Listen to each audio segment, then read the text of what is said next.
YouTube? What's up, Raider Nation? It's Raider Lou 1990, and I'm here to give you my thoughts on the Raiders' loss to the Bears. A lot of you over the last 48 hours have said that this game was embarrassing, and it was one of the most embarrassing games you've ever seen.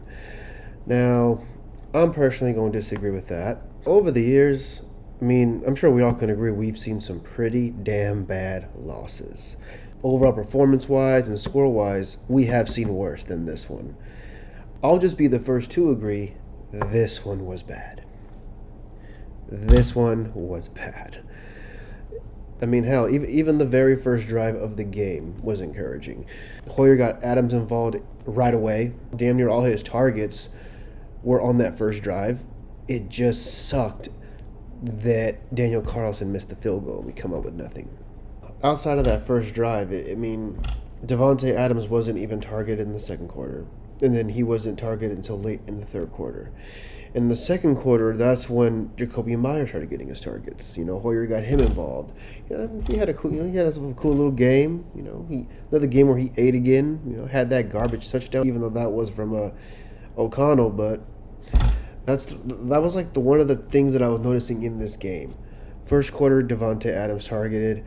Second quarter, it was all Jakobi Meyers.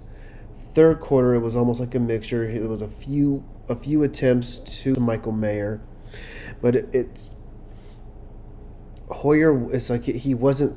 It's like either he wasn't trying to, or he just couldn't spread the ball around. It's like, come on, there's more than just Davante and Jakobi. Hoyer really wasn't letting plays and routes develop. His first turnover of the game, Josh Jacobs wasn't even ready for the ball, and that's why it got tipped and picked off. That's one thing that was hurting him. It's like he wasn't going through all of his reads. The most irritating thing about this game was just the defense literally forgot how to tackle. Literally. And the proof of that is the defense allowed 173 yards rushing. 173. That's a lot. That's a lot. Speaking of bad tackling, once again, Marcus Peters. What the hell, man? The touchdown he allowed in the third quarter to make it 21-3 was just... what are you doing, dude? Grapple his ass. I actually forgot what quarter this was in.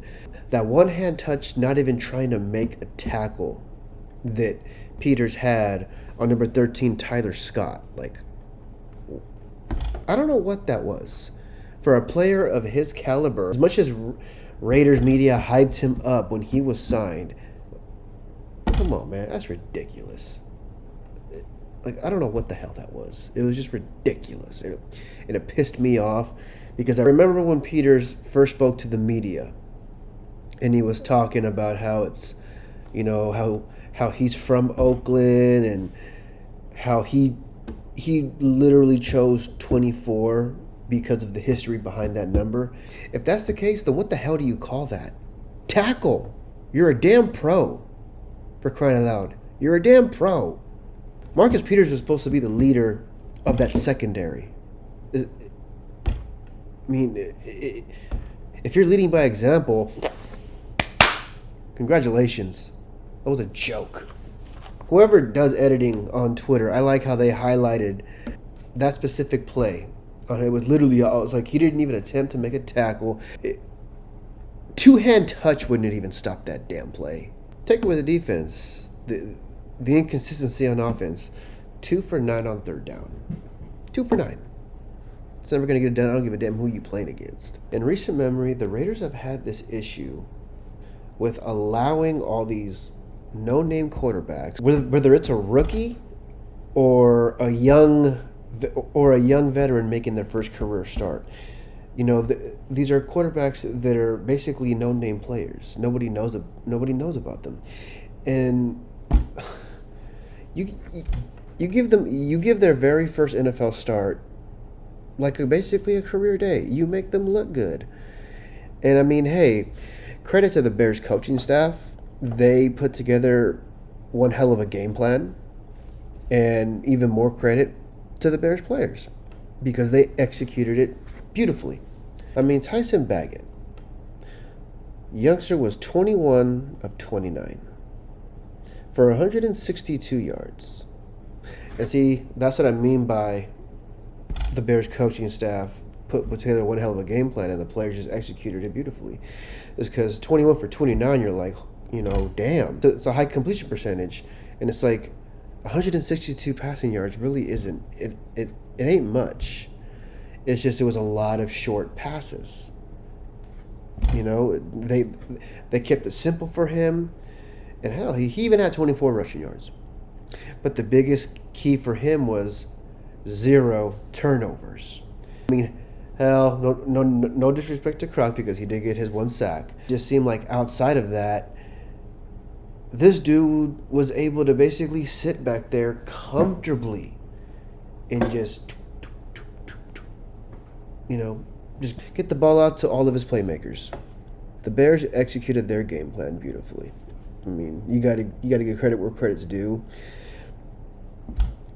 The frustrating thing is I almost want to say I didn't expect to win this game, but it's like in a way I did. As soon as I noticed that we hadn't won in Chicago since 1993, I was like, oh damn. That's where my, who knows if we'll win this game. That's where the doubts came in.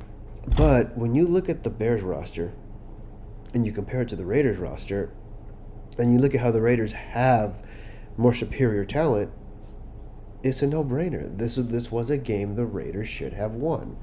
It's one thing when you lose a very close game that you fight, you play your ass off, you play hard, you grind, it's gritty, and even if you lose to a team that is better than you, or you lose to a team that just played better than you that day, that's one thing. It's another to go out there and get your ass kicked by an inferior team. All of us Raider fans we're sick of it. The Raiders had no business losing this damn game. And they didn't even lose this game. They got their asses kicked. Straight up just got their asses kicked. Just the other week, the Bears got their first victory after 14 straight losses. And then this game, that was their first home win in over a damn year. I'm tired of giving our opponents, their first win in this long, their first win in that, or this guy's first touchdown pass for this, or this guy's first career 2 touchdown passes, or this team's get-right game. We're sick of it. And Josh McDaniels, I hate to say it, but we're probably going to have to deal with it for another year. It's almost hard to believe Mark Davis is going to fire this dude after this year. Honestly, Raider fans, this is where I have mixed emotions because it's just like all of you. I want this team to start winning again. I want the organization to get back to its winning ways. At the same time, all of us want Josh McDaniels fired.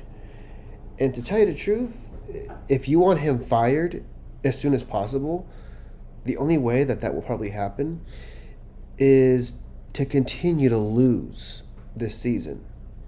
And probably not even just lose, but going out there and looking like crap against teams we should beat.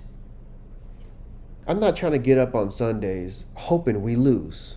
I'm just not built that way. Just like all of you, I want to win. After this performance, who the hell knows how next Monday night's going to go against the Detroit Lions, because they're having a good year and it's in their house. And their defense has been playing pretty damn well as well. I'm not big on Jared Goff, but he's doing his thing this year too. This is where we just got to hope, for an upset. But that's all I got for y'all tonight. Like, comment, subscribe. As always, I hope y'all have a blessed week. Go Raiders.